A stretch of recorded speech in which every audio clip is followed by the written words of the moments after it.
The cage smelled like metal and fear. Hana sat on the cold floor, her back against the wall, and watched the other fighters through the energy barrier.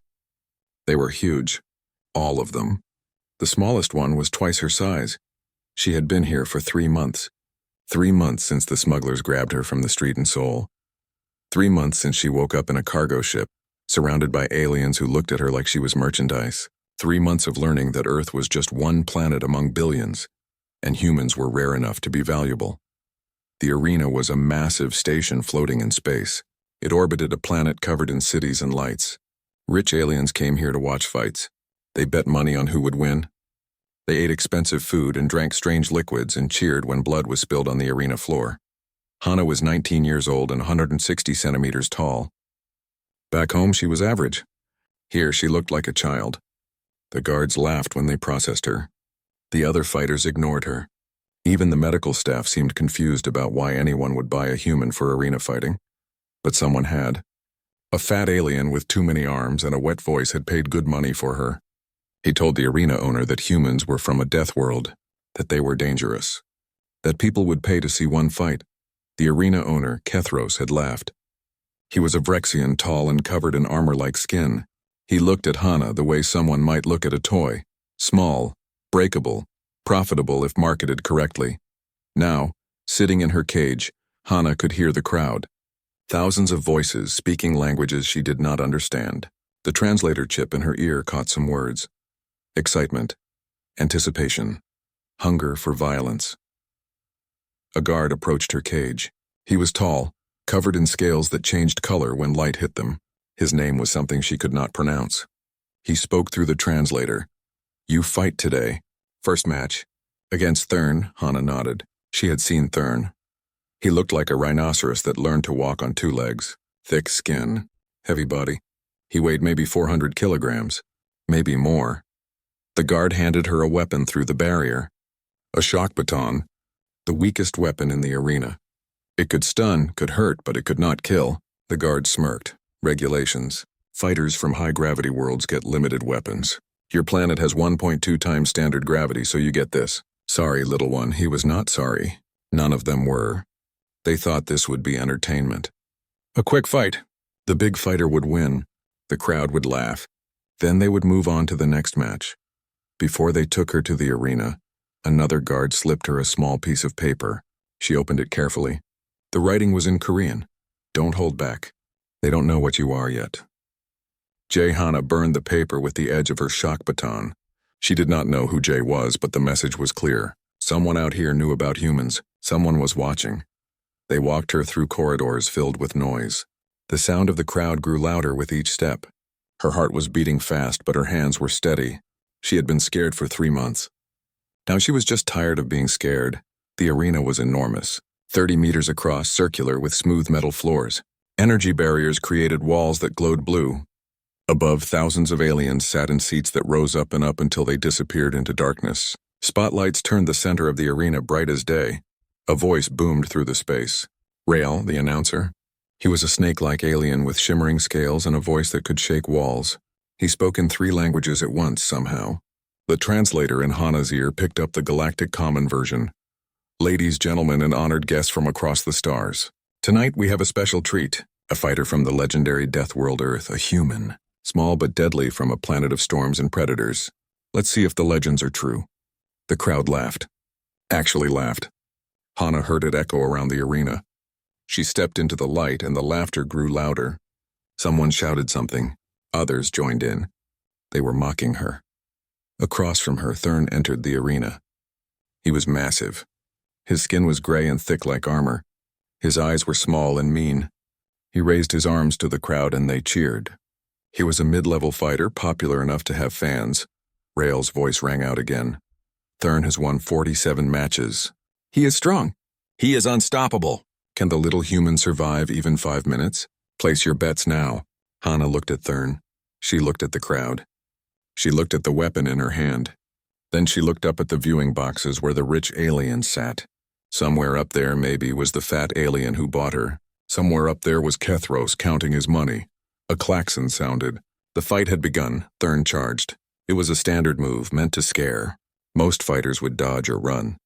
Hana did neither. She ran forward, directly at him. The crowd's laughter stopped, replaced by confused sounds. At the last second, Hana dropped low. She slid under Thurn's legs, moving fast. Her small size was an advantage here. Thurn tried to stop, tried to turn, but momentum carried him forward. Hana was already behind him. She struck the back of his knee with the shock baton. There was a soft spot there, a place where the thick skin was thinner. Thurn roared. His leg buckled. He stumbled but did not fall. The crowd went silent. Thurn spun around, swinging his massive arm. Hana was not there. She had already moved, circling to his other side. She was reading his body language. The way he shifted his weight. The way his eyes tracked movement. She had learned this from watching nature documentaries back home. Predators and prey. Action and reaction. She struck again. This time at the base of his spine. Another nerve cluster. Thurn's back arched. He dropped to one knee. In the announcer's booth, Rael leaned forward. His scales were shimmering with colors that meant excitement in his species. This was not supposed to happen. This was supposed to be easy. But the little human was winning. Thurn was angry now. He swung wildly, abandoning technique. Each swing could break bones if it connected. But Hana moved like water, flowing around each attack. She was faster. Not because of enhancements. Not because of technology. But because Earth's gravity had made her muscles dense and her reflexes sharp. And then Hana stopped dodging. She planted her feet and looked directly at Thurn. She was breathing hard, but her eyes were calm. Cold. She smiled. It was not a happy smile. Thurn saw that smile and something in his brain screamed danger. He took a step back. It was instinct. The same instinct that made prey animals run from predators. Hana moved. She was so fast that several people in the crowd stood up in shock. She jumped onto Thurn's back, wrapping her legs around his torso and her arm around his thick neck. It was a chokehold, an old technique from Earth. From a time when humans had to fight with bare hands to survive. Thurn thrashed. He slammed his back against the arena walls. Hana held on. Her face was pressed against his shoulder. Her grip tightened. 20 seconds passed. 30. Thurn collapsed. The arena was completely silent. Hana released her hold and stood up slowly.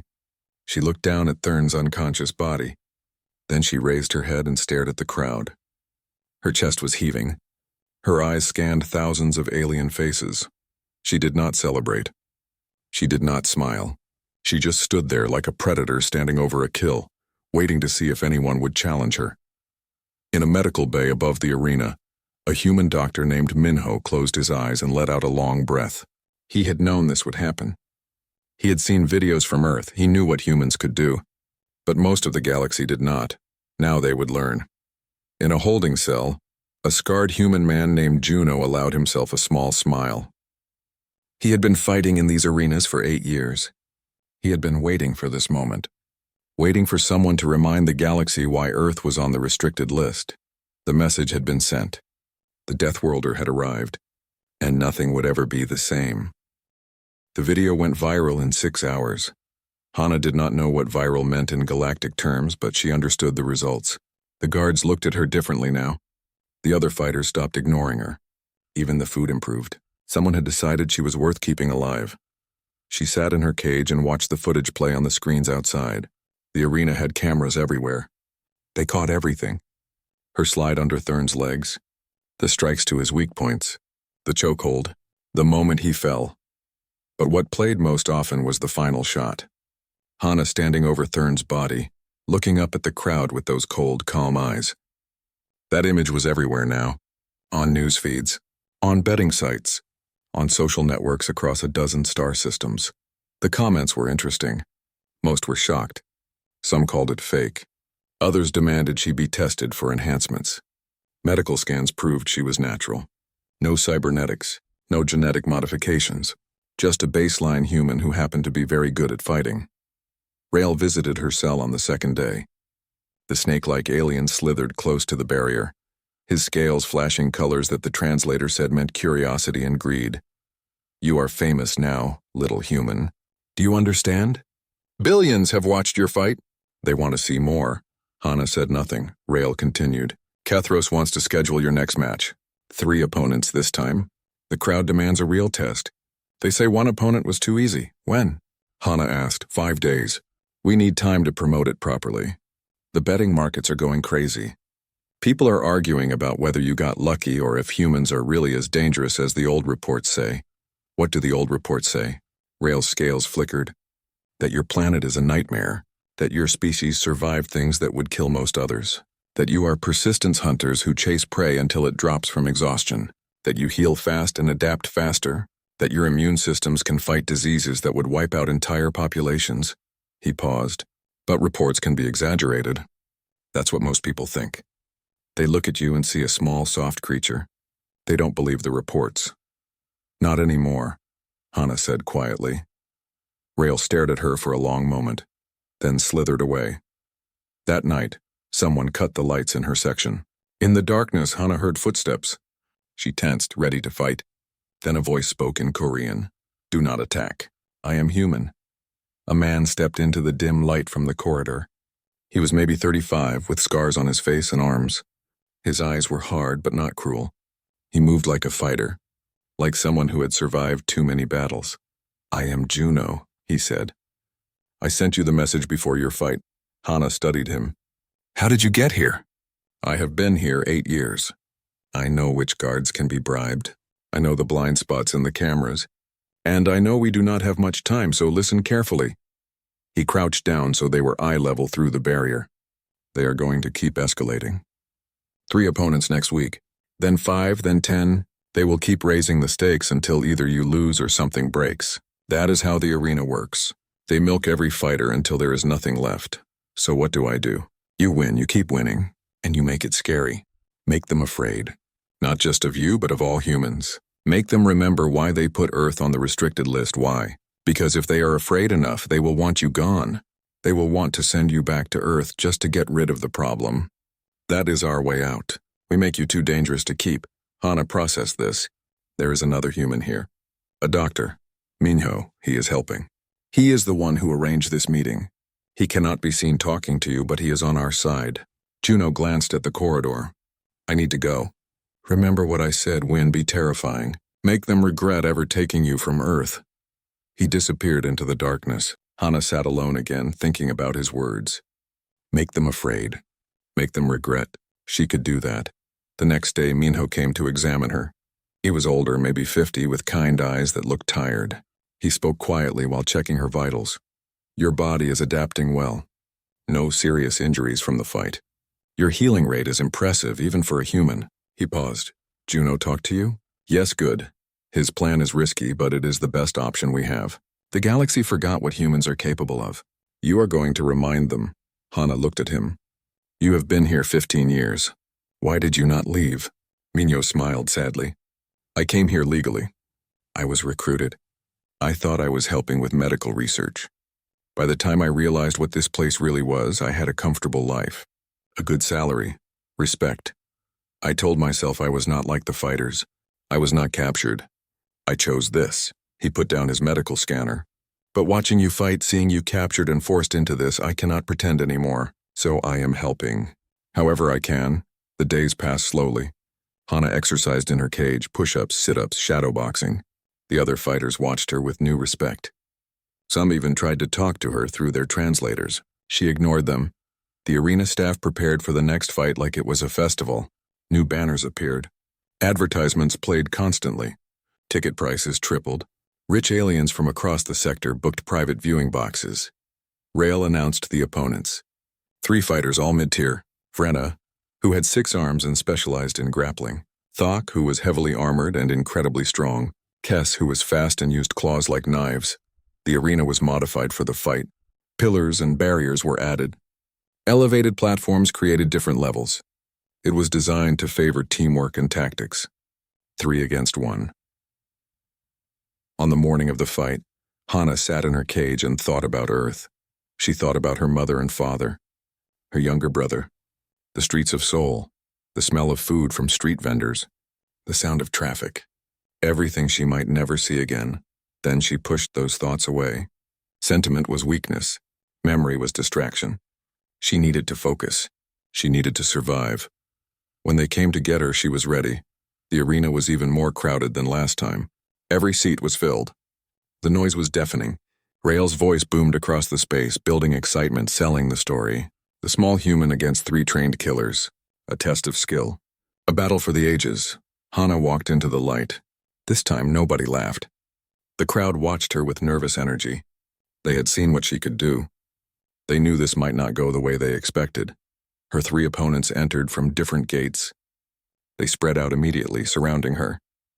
They had a plan. They had trained together. They were professionals. Hana was given a plasma blade this time. Still set to non-lethal, but better than the shock baton. She tested its weight. Good balance. Sharp edge. It would do. The klaxon sounded. The 3 fighters moved as one, closing in from different angles. Professional, coordinated, dangerous. Hana smiled, and then she moved. Hana did not charge. She ran straight at Kes, the fastest one. The cat-like alien expected her to dodge or retreat. Instead, Hana closed the distance in seconds and slid past Kes at the last moment, using the alien's body to block the other 2 fighters. Thok charged forward, his heavy armor making the floor shake. Hana jumped onto one of the pillars, climbing with quick, easy movements. Her fingers found holds that other species would miss. Her muscles, built strong by Earth's gravity, pulled her up without effort. From the high ground, she watched them regroup below. They were communicating, adjusting their plan. Good. Let them think they could adapt. Let them believe they had a chance. Vrenna started climbing after her, all 6 arms gripping the pillar. Hana waited until the alien was halfway up, then dropped. She fell straight down, landing in a crouch that absorbed the impact through her bent knees. A fall that would shatter most aliens' bones barely slowed her down. She rolled forward as she landed, coming up behind Thok. The heavily armored fighter spun to face her, but Hana was already moving. She struck at the gap in his armor at the back of his knee. The plasma blade bit deep. Thok roared and stumbled. Kes attacked from the side, claws extended. Fast, very fast. But Hana saw it coming. She had been watching how Kes moved, how the alien shifted weight before striking. She parried with the plasma blade, then grabbed Kes's wrist and twisted. It was a judo move old as dirt on Earth. Leverage over strength, technique over power.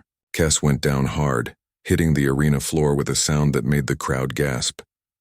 Vrenna dropped from above, trying to grab Hana in a grappling hold. 6 arms could hold tight, could squeeze, could immobilize. But Hana did not try to break free. Instead, she drove her elbow up, hitting Vrenna in what passed for a face. The alien's grip loosened. Hana struck again, this time with the plasma blade hitting a nerve cluster. Vrenna fell back, all 6 arms clutching the injury. The crowd was silent now, not confused, not shocked, scared. Hana stood in the center of the arena, breathing hard but steady. She looked at her 3 opponents. Thok was on one knee, struggling to stand. Kes was curled up, protecting injured ribs. Vrenna was backing away, making sounds that the translator said meant pain and fear. And Hana was just getting started. She moved forward, not rushing, not charging, just walking, one step at a time, patient, relentless. A persistence hunter closing in on exhausted prey. Thok tried to stand and fight. He swung his massive arms, but his movements were slow now. Pained, Hana dodged easily. She circled him, striking at weak points. Behind the knee. At the base of the spine. Under the arms where armor could not reach. Kes attempted a final attack, claws flashing in the light. Hana caught the alien's arm, twisted it, and swept Kes's legs. The cat-like fighter went down again and stayed down this time. Vrenna tried to surrender, raising all 6 arms in a gesture that meant submission in galactic combat. But Hana had to make this memorable, had to make it terrifying, so she kept coming. She did not hurt Vrenna badly, just enough. A strike to the leg that made the alien fall, a touch of the plasma blade to the shoulder that made Vrenna cry out. Then Hana stood over the fallen fighter and looked up at the crowd. 10 minutes had passed. All 3 opponents were down, and Hana was barely breathing hard. The silence in the arena was absolute. 20,000 beings sat frozen, watching this small human girl stand victorious over 3 professional fighters. They had wanted entertainment. They had gotten a lesson. Rael's voice finally broke the silence, but it was shaky now, uncertain. He declared Hana the winner. The crowd did not cheer. Some beings stood and left. Others sat in shock. Many were already pulling out communication devices, sending messages, making calls. In the medical bay, Minho was treating the injured fighters. Thok would recover but would need days of rest.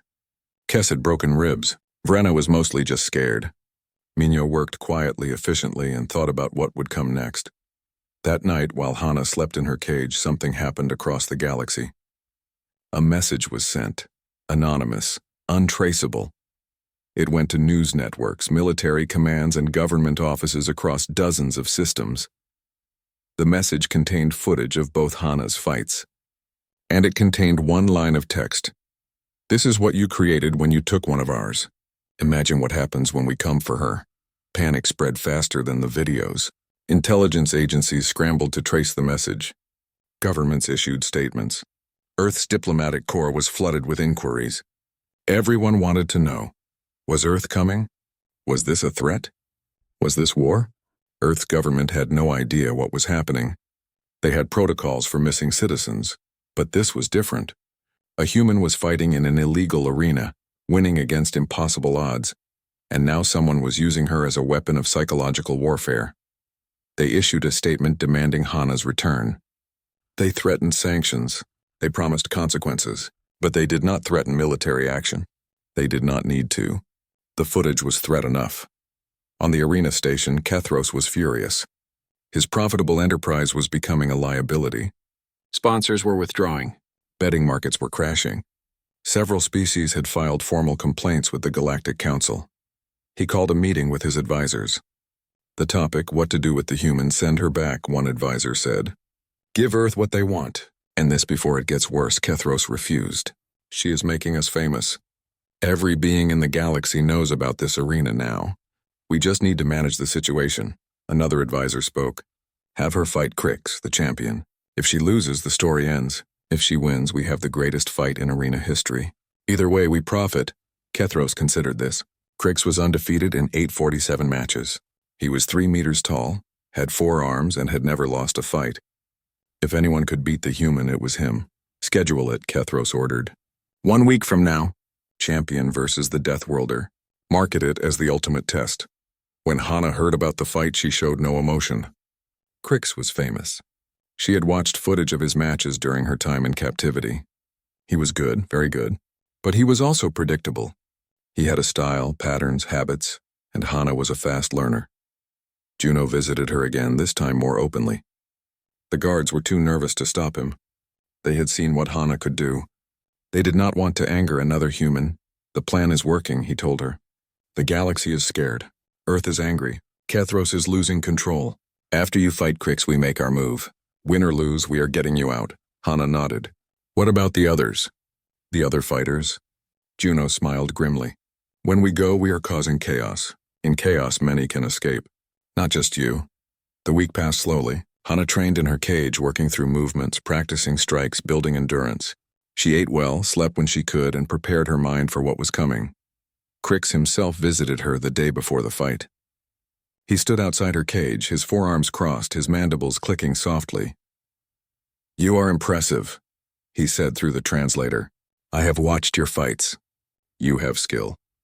But skill alone will not be enough tomorrow. Hana looked up at him.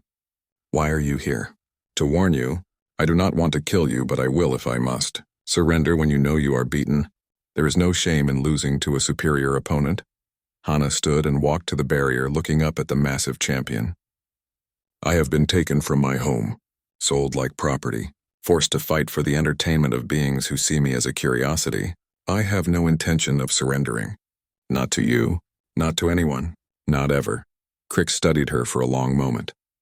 Then he nodded slowly. I understand. Tomorrow, then. May the better fighter win. He walked away and Hana returned to her exercises, push-ups, sit-ups, stretching, breathing. She thought about Earth, about home, about freedom.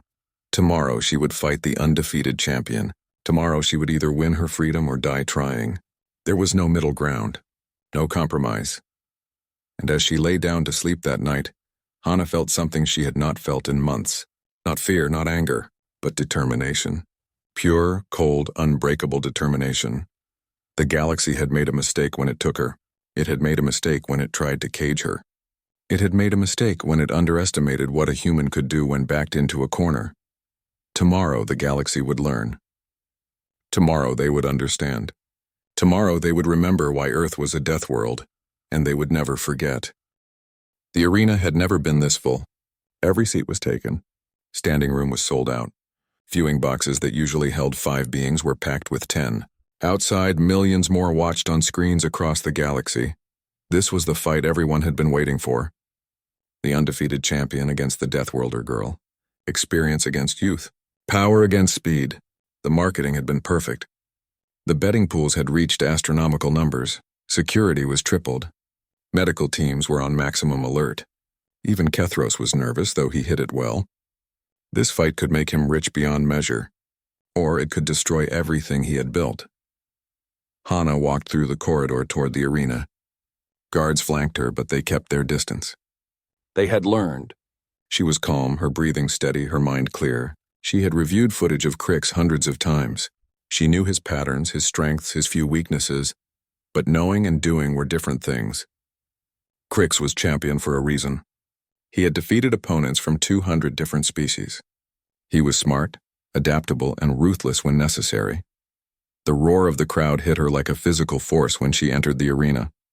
The noise was deafening. Some cheered for her, others booed. Most just wanted to see what would happen. Crix was already there, standing in the center of the arena. He looked even bigger under the bright lights. 3 meters of muscle, armor-like skin, and forearms that could crush steel. His mandibles clicked in what might have been a greeting or a challenge. Rael's voice boomed through the arena. Ladies, gentlemen, and honored guests, the moment has arrived. 847 victories, never defeated. The champion of champions, Kree! The crowd roared, and facing him, the human from the death world Earth. 3 victories, 3 devastations. The persistence hunter, Hana! The crowd roared again, louder this time. Fear and excitement mixed together. Both fighters were given identical weapons. Plasma blades, mid-level intensity. Enough to hurt, to disable, but not to kill easily. The rules were simple. Fight until one surrenders or cannot continue. No time limit, no interference. Hana and Crix faced each other across the arena floor. For a moment there was silence. Even the crowd seemed to hold its breath. Then the klaxon sounded. Crix did not charge. He was too experienced for that. He advanced slowly, deliberately, cutting off angles with his superior reach. His forearms moved in a pattern, each holding or ready to hold a weapon or make a grab. It was like fighting 4 opponents at once. Hana circled, maintaining distance, watching. She was looking for the pattern. Every fighter had one. Even champions. Especially champions. They got comfortable with what worked. They stopped adapting because they did not need to. Crix struck first, a testing blow with one arm while the others positioned for follow-up attacks. Hana dodged, but barely. He was fast, faster than she expected for someone his size. They exchanged blows for several minutes, neither gaining advantage. Crix was applying pressure, forcing Hana to react, to defend. She let him. She was studying his rhythm, the way he shifted weight, the tiny pause between attacks. Then she saw it, a pattern in his footwork. When he attacked with his upper right arm, his lower left leg took more weight, just for a fraction of a second. But that fraction was enough. Hana changed tactics. She stopped retreating. She moved forward inside his reach, where his long arms became a disadvantage. Crix adjusted, but not fast enough. She struck at his lower left leg, right at the joint. Crix grunted in pain, but did not fall. He spun, trying to catch her with a sweeping arm. Hana was already gone, rolling away, coming up in a crouch. The crowd was on its feet now. This was not going how they expected. Crix was not dominating. He was being challenged. Really challenged. Minutes passed. 5, 10, 15. Both fighters were breathing hard now. Sweat dripped from Hana's face. Crix's mandibles were clicking rapidly, a sign of stress in his species. But Hana's breathing was controlled. She was pacing herself. This was what humans did best. Endurance. Outlasting. Running prey into the ground through sheer persistence. Crix's movements were slowing. Not much, most would not notice, but Hana saw it. His attacks were a fraction slower. His recovery time was increasing. He was tiring. 20 minutes into the fight, Crix made his first major mistake. He overextended on a lunge, putting too much weight forward. Hana saw it coming. She had been waiting for it. She sidestepped and struck at the exposed joint in his armor. The plasma blade bit deep. Crix roared and staggered. Hana pressed forward, not giving him time to recover. She struck again and again. Each hit precise, calculated, targeting weak points. Crix tried to rally. He swung wildly, desperately, but desperation made him sloppy. Hana ducked under an arm, spun around him, and struck at the base of his spine. Crix's legs buckled. He fell to one knee, breathing hard, mandibles clicking rapidly. The crowd was silent. This was impossible. The champion was losing. Hana stood in front of him, plasma blade raised. She could end it now. One more strike. But she waited. This was not about winning. This was about the message. Crix looked up at her. Their eyes met. In that moment, something passed between them. Recognition, respect, understanding. Crix lowered his head. It was submission, surrender. The undefeated champion had been defeated. The arena exploded into chaos. Some cheered.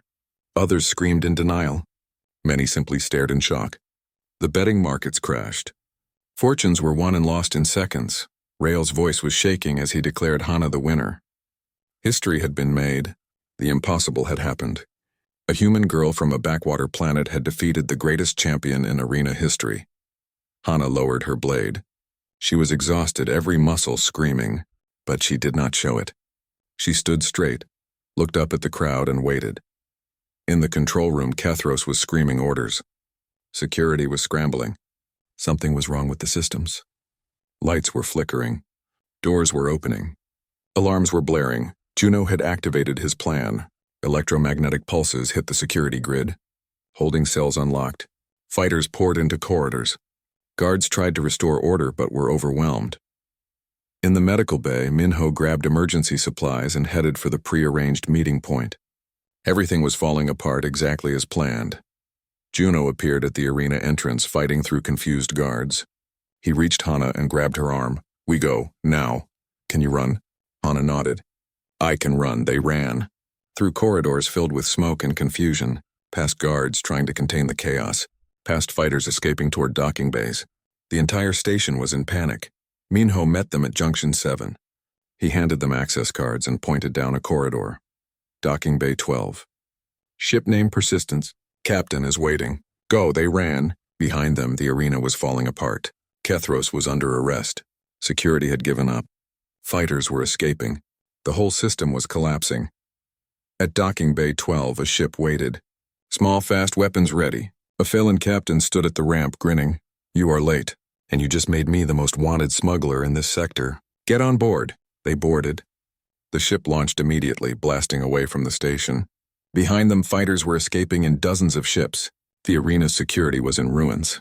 By the time anyone organized pursuit, they would be long gone. Hana collapsed into a seat, finally allowing herself to feel the exhaustion. Juno sat across from her, breathing hard, a smile on his scarred face. "You did it. You actually did it." Hana closed her eyes. Did what made them remember?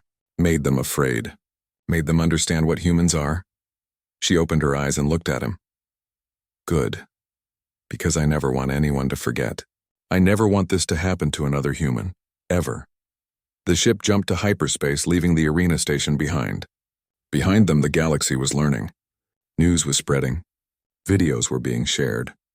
The story of the human girl who defeated a champion was becoming legend, and across the stars, beings of 1,000 species were asking the same question.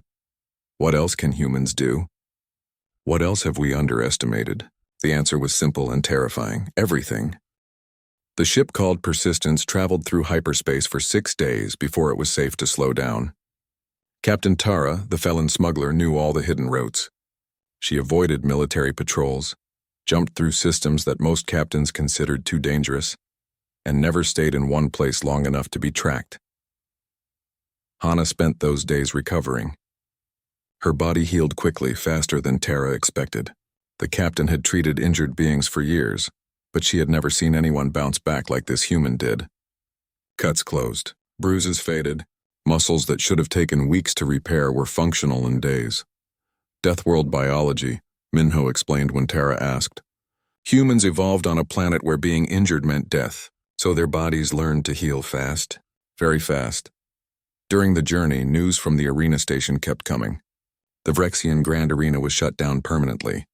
Kethros was arrested and facing dozens of charges. Crix had retired and given several interviews about his defeat, speaking with surprising respect about Hana's skill. But the real storm was political. Earth's government had demanded answers. The Galactic Council held emergency sessions. Several species issued apologies. Laws were passed making human trafficking a major crime with serious penalties. The videos of Hana's fights had been watched billions of times.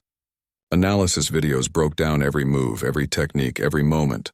Military academies studied the footage. Scientists published papers. Philosophers debated what it meant, and everywhere the question was the same. What are humans really capable of? Juno watched the news feeds with satisfaction. This was what he had worked toward for 8 years. Not just escaping, but changing things, making the galaxy understand, making them remember. One evening, as the ship drifted through empty space, Terra called everyone to the bridge. She had received a message from Earth. Earth's government was coordinating with local authorities to arrange safe return. A military escort would meet them at a neutral station in 3 days. From there, Hana would be taken home. Hana felt something break inside her chest when she heard that. Home. She was going home. After months of captivity, fighting, surviving, she was finally going home. She did not cry. She had learned not to cry, but her hands shook and Juno put a hand on her shoulder. You earned this. You survived, you won. Now you get to go home. What about you? Hana asked. Are you coming? Juno shook his head. Not yet. There are still others out here. Humans who were taken. I have leads on 17 more. I need to find them, Minho spoke up. I am staying too. Earth offered me a position back home, but I can do more good out here. The galaxy needs human doctors who understand alien biology, and I need to help clean up the mess I ignored for too long. Hana looked at both men. You saved my life. Both of you. Thank you, Juno smiled. You saved yourself. We just gave you a way out. Everything else? That was you. 3 days later, the Persistence arrived at Waystation Gamma, a neutral trading hub on the edge of human-controlled space. The station was enormous, home to millions of beings from hundreds of species. But when the Persistence docked, the usual chaos of the station stopped. Word had spread. The human girl from the arena was here. Beings lined the walkways to watch as Hana disembarked.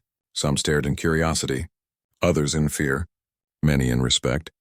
An Earth military escort waited at the docking bay. 10 soldiers in armor led by a stern-faced officer who saluted when Hana approached. Ms. Hana. Welcome back. We are here to take you home. Hana turned to say goodbye to her companions. Tara gave her a casual wave. Take care, human. Try not to start any more wars. Minho hugged her, something humans did that most aliens found strange. Be safe. Tell Earth we need more support out here. We need ships, resources, people. The galaxy is bigger than they think. Juno was last. He shook her hand, formal and proper. You changed things. The galaxy will never look at humans the same way again. That matters. Remember that. I will, Hana promised. And I will make sure everyone remembers. I will make sure this never happens to anyone else. The journey to Earth took 2 weeks. The military ship was fast and comfortable. The crew treated Hana with respect and gave her space. She spent the time adjusting to the idea of home, of normal life, of safety. When Earth appeared in the viewport, blue and green and beautiful, Hana felt tears finally come. Home. She was really going home. The ship landed at a military facility outside Seoul. The landing was supposed to be private, but somehow word had leaked. Thousands of people had gathered at the perimeter, holding signs, waving flags, cheering. Hana descended the ramp slowly, adjusting to Earth's gravity. It felt heavy after months in space, but it felt right. This was home. This was where she belonged. Her family was waiting. Her mother, her father, her younger brother. They ran to her, crying, hugging her, touching her face like they could not believe she was real. The reunion was private, shielded from cameras. But some images leaked anyway. A young woman hugging her parents. A family complete again, a survivor home. In the following days, Hana was offered privacy, counseling, protection. Earth's government wanted to help her recover, to return to normal life. But normal was impossible now. She gave one interview, just one. A simple, honest conversation with a journalist who promised to treat the story with respect. Hana sat in a quiet room and told her story. The abduction, the arena, the fights, the escape. At the end, the journalist asked, "Do you regret what happened in the arena?" Hana thought carefully before answering. "I regret being taken. I regret that others are still out there, waiting for someone to find them. But I do not regret surviving. I do not regret fighting. And I do not regret showing them what we are, because now they know. Now they remember. And maybe that means fewer people will suffer what I did." Her words were broadcast across Earth and the galaxy. They resonated. She became a symbol, not of violence or revenge, but of resilience, of the will to survive, of human strength. Over the next year, things changed. Juno, with help from Earth's government, located and rescued 17 more humans. Trafficking incidents dropped by over 90%. The Galactic Council passed new laws protecting vulnerable species.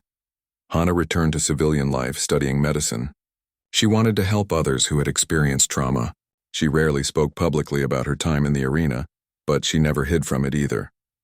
5 years after her return, a memorial was built at the United Nations complex. It honored all humans who had been abducted, with special recognition for those who had not yet returned. The monument was simple but powerful, a spiral of black stone rising 20 meters high, inscribed with names and the phrase "Endurance is survival. Survival is victory" in every human language. Hana attended the unveiling. She stood quietly among the crowd, just another face in the masses.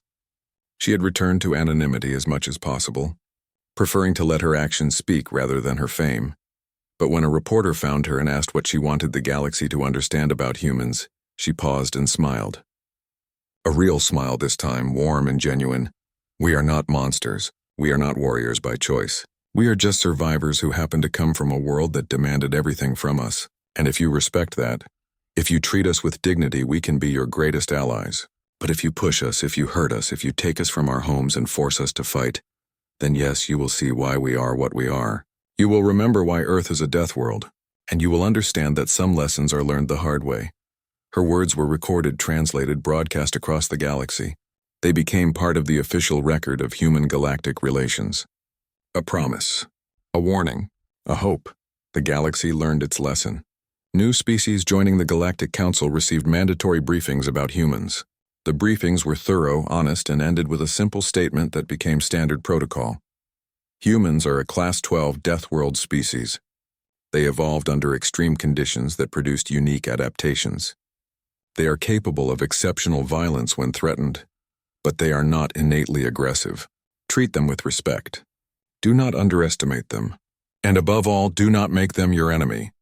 This was not propaganda. This was not exaggeration. This was fact, learned through experience and paid for with the reputation of an entire entertainment industry that once thought it could profit from human suffering. 10 years after her return, Hana received a message from Juno. Everyone is home now. 127 humans located and repatriated. Trafficking down by 94%. 3 major criminal organizations dismantled. Your fight mattered. Hana read the message on her balcony overlooking Seoul. The city stretched out below her, alive and beautiful and home. Somewhere above, beyond the atmosphere and the stars, the galaxy continued its vast rotation. And in that galaxy, beings of 1,000 different species were learning, slowly and carefully, how to coexist with the small, stubborn species from the blue planet called Earth. They had wanted to watch a Deathworlder girl fight. They saw a species remember why they feared Earth, and they never forgot.